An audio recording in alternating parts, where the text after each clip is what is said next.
নমস্কাৰ দৰ্শকসকল, আজি লৈ আহিছোঁ কেইটামান গুৰুত্বপূৰ্ণ খবৰ আৰু এনেধৰণৰ ৰাষ্ট্ৰীয় আৰু আন্তঃৰাষ্ট্ৰীয় খবৰবোৰ নিতৌ চাই থাকিবলৈ আমাৰ চেনেলটো ছাবস্ক্ৰাইব কৰি দিব। পোনপ্ৰথমে আপোনালোকৰ মাজলৈ লৈ আহিছোঁ প্ৰথমটো গুৰুত্বপূৰ্ণ খবৰ। চিকিৎসা মহাবিদ্যালয়ৰ প্ৰতিটো জনগোষ্ঠীৰ বাবে দুখনকৈ আসন বৃদ্ধিৰ সিদ্ধান্ত আজিৰ কেবিনেটত। জনতা ভৱনত সমাপ্ত কেবিনেট বৈঠক। আজিৰ কেবিনেটত গ্ৰহণ কৰে কেইবাটাও গুৰুত্বপূৰ্ণ সিদ্ধান্ত। অসম চিকিৎসা মহাবিদ্যালয়সমূহত প্ৰতিটো জনগোষ্ঠীৰে কাৰণে বৃদ্ধি হ'ব আসন।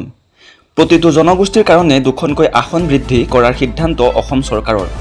মৰাণ মটক চুতীয়া চাহ জনগোষ্ঠীৰ বাবে বিশেষভাৱে দুখনকৈ আসন বৃদ্ধিৰ সিদ্ধান্ত।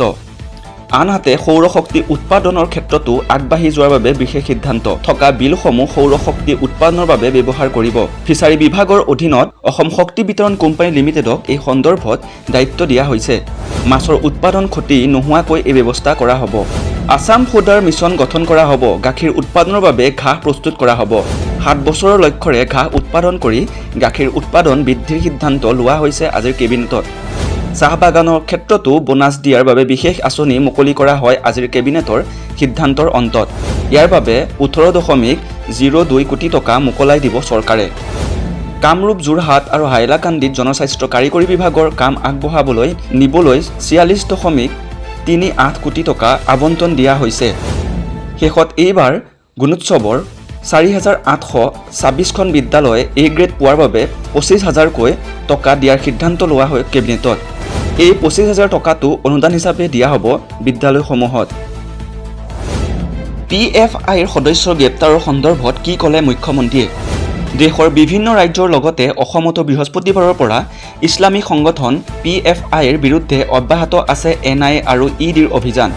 অসমত ইতিমধ্যে গ্ৰেপ্তাৰ কৰা বহুকেইজন PFI সদস্যক গুৱাহাটীৰ কাহিলীপাৰাত মাৰাথান জেৰা চলাই থকা হৈছে।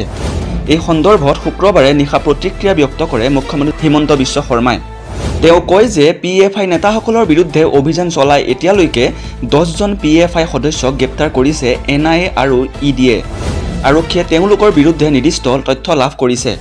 মুখ্যমন্ত্ৰীয়ে কয় যে ৰাজ্যখনৰ কিছু অংশত PFIৰ সমৰ্থনত প্ৰতিবাদ সাব্যস্ত কৰা পৰিলক্ষিত হৈছে আৰু এই সন্দৰ্ভত তেওঁলোকৰ বিৰুদ্ধে গোচৰ ৰুজু কৰা হৈছে আৰু পৰিচিত কৰা সকলক বিচাৰি উলিয়াবলৈ আৰক্ষীয়ে চেষ্টা কৰিছে। মুখ্যমন্ত্ৰী শৰ্মাই লগতে কয় যে অসম চৰকাৰে PFIক নিষিদ্ধ কৰিবলৈ কেন্দ্ৰক ধাৰাবাহিকভাৱে অনুৰোধ কৰি আহিছে। ৰাজ্যত পুনৰ সংঘটিত হৈছে এক জঘন্য ঘটনা। এইবাৰ নলবাৰীৰ ভদ্ৰবঙাল গাঁৱত নিষ্পত্তই হাতত মাতৃয়ে প্ৰাণ হেৰুওৱা ঘটনাই চাঞ্চল্যৰ সৃষ্টি কৰিছে।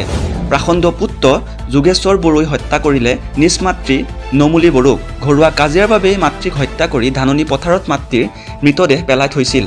এই কথা নিজেই স্বীকাৰ কৰিলে হত্যাকাৰী পুত্ৰই। হত্যাকাৰী যোগেশ্বৰ বড়োক ঘগ্ৰাপাৰ আৰক্ষী থানাই আটক কৰি সোধা পোছা অব্যাহত ৰাখিছে। উৎকোচ লোৱাৰ অভিযোগত প্ৰাক্তন মন্ত্ৰীক মৃত্যুদণ্ডৰ শাস্তি। দুৰ্নীতিৰ গোচৰত চীনৰ এগৰাকী প্ৰাক্তন মন্ত্ৰীক মৃত্যুদণ্ডৰ শাস্তি প্ৰদান কৰিছে চীনৰ এখন আদালতে। প্ৰাক্তন মন্ত্ৰীগৰাকীৰ বিৰুদ্ধে নিজৰ পদবীৰ অপব্যৱহাৰ আৰু উৎকোচ লোৱাৰ অভিযোগ উত্থাপন হৈছিল। চীনৰ এখন আদালতত প্ৰমাণিত হৈছিল যে প্ৰাক্তন মন্ত্ৰীগৰাকীয়ে নিজৰ কাৰ্যকালৰ সময়ত প্ৰায় 7 বিলিয়ন ভাৰতীয় টকা উৎকোচ হিচাপে লৈছিল। অৱশ্যে মৃত্যুদণ্ড কাৰ্যকৰী কৰাৰ ক্ষেত্ৰত 2 বছৰৰ বাবে স্থগিত ৰখা হয়। প্ৰাক্তন উপমন্ত্ৰী চুন লিজুনক উৎকোচ লোৱাৰ অভিযোগত মৃত্যুদণ্ড শাস্তি প্ৰদান কৰা হৈছে। তেওঁৰ বিৰুদ্ধে শ্বেয়াৰ বজাৰত প্ৰত্যক্ষ প্ৰভাৱ পেলোৱাৰ লগতে অবৈধভাৱে অস্ত্ৰ-শস্ত্ৰ ৰখাৰ অভিযোগ আছে। উত্তৰ পূব চীনৰ জিলিন প্ৰদেশস্থিত ইণ্টাৰমিডিয়েট পিপুলছ কোৰ্ট অৱ চাংচুনে কয় যে চুনৰ ৰাজনৈতিক অধিকাৰো কাঢ়ি ল'ব লাগে আৰু তেওঁৰ সকলো ব্যক্তিগত সম্পত্তিও এটাচ কৰিব লাগে। জুম্মা নামাজৰ পিছতেই ভয়ংকৰ বিস্ফোৰণত কঁপি উঠিল মছজিদ। তালিবান শাসনাধীষ্ঠ আফগানিস্তানত কাবুলত পুনৰ এবাৰ বিস্ফোৰণ সংঘটিত হোৱাৰ খবৰ আহিছে। ৱাজিৰ মহম্মদ আকবৰ খান মছজিদৰ সমীপত এই বিস্ফোৰণটো ঘটিছিল। প্ৰাৰম্ভিক তথ্য অনুসৰি জুম্মা নামাজ পঢ়ি থকা লোকসকলে মছজিদৰ পৰা ওলাই অহাৰ পিছতে এই বিস্ফোৰণ সংঘটিত হৈছিল। বৰ্তমানলৈকে এই বিস্ফোৰণত কোনো লোক হতাহত হোৱাৰ খবৰ পোৱা নাই। বিগত কিছু মাহৰ পৰা আফগানিস্তানৰ বিভিন্ন চহৰত প্ৰায়ে বোমা বিস্ফোৰণ সংঘটিত হোৱা দেখিবলৈ পোৱা গৈছে। স্থানীয় ইছলামিক ষ্টেট গোটে এই ধৰণৰ বিস্ফোৰণ সংঘটিত কৰি আহিছে বুলি সন্দেহ প্ৰকাশ কৰিছে তালিবান নেতৃত্বাধীন চৰকাৰে। উল্লেখ্য যে বৃহস্পতিবাৰেও কাবুলত এক বিস্ফোৰণ সংঘটিত হৈছিল, য'ত 3জন লোক নিহত হোৱাৰ লগতে 13জন আহত হয়। কন্যা সন্তান জন্ম দিয়াই অপৰাধ, পত্নীক বিষাক্ত বেজী দি হত্যা কৰিলে স্বামীয়ে। এজন কৃষকক বিষাক্ত বেজীৰে বাইক চলাই থকা অৱস্থাত বাইকৰ পাছফালৰ চিটত বহা মানুহজনে হত্যা কৰাৰ ঘটনাই মানুহক পাহৰিব নৌপাওঁতেই তেলেংগানাত পুনৰ একেটা কাৰ্যপ্ৰণালীৰ আন এটা ঘটনা সংঘটিত হৈছিল। এজন ব্যক্তিয়ে ব্যক্তিগত চিকিৎসালয়ত এজনী কন্যা সন্তান জন্ম দিয়াৰ পিছত পত্নীক বিষাক্ত বেজী দি হত্যা কৰিছিল। শেহতীয়াকৈ পোহৰলৈ অহা উক্ত ঘটনাটো 30 জুলাইত সংঘটিত হৈছিল।